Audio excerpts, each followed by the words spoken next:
മണിക്കൂറുകൾക്കുള്ളിൽ കള്ളനെ പിടിച്ച് പോലീസ്. കൊടിനാട്ടുമുക്കിലെ പലചരക്ക് കടയിൽ മോഷണം നടത്തിയ അജിത്താണ് പിടിയിലായത്.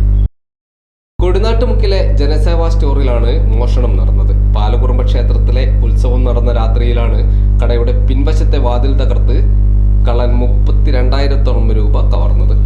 ഇന്നും കട പൂട്ടിയിട്ട് പോകുമ്പോൾ ക്യാഷ് കൊണ്ടുപോകലുണ്ട്. ഇന്നലെ ഇവിടുത്തെ ഒളവണ്ണയിലെ ദേശീയോത്സവമായ പാലകുറുമ്പ് ഭഗവതി ക്ഷേത്രത്തിലെ ഉത്സവമായത് കണ്ടാൽ നേരത്തെ കട പൂട്ടുകയും അപ്പോൾ എല്ലാവരും ക്ഷേത്രത്തിലേക്ക് പോകുന്നത് കൊണ്ട് നമ്മുടെ ക്യാഷും 32,000 രൂപ ക്യാഷ് ഉണ്ടായിരുന്നു. അത് സ്ഥാപനത്തിൽ തന്നെ വെച്ചുകൊണ്ട് എല്ലാവരും ക്ഷേത്രത്തിലേക്ക് പോയി.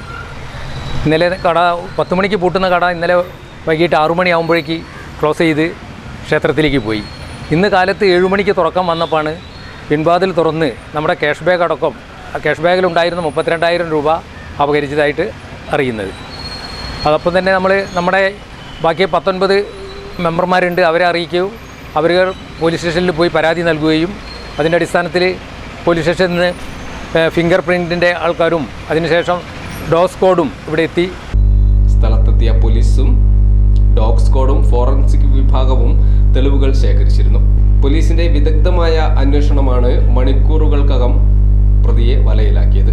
കിട്ടിയ പണം കൊണ്ട് പുതുമോടിയിൽ വിലസുന്നതിനിടെ കൊടിനാട്ടുമുക്ക് ആടുമൽ 23 വയസ്സുള്ള അജിത്ത് ആണ് അറസ്റ്റിലായത്. ഫറൂഖ് ACP സിദ്ദിഖിന്റെ നേതൃത്വത്തിൽ ക്രൈം സ്ക്വാഡും Nallalam inspector Vishwambharan, SI Rameshan, KK Ratheesh എന്നിവരടങ്ങുന്ന സംഘമാണ് പ്രതിയെ പിടികൂടിയത്.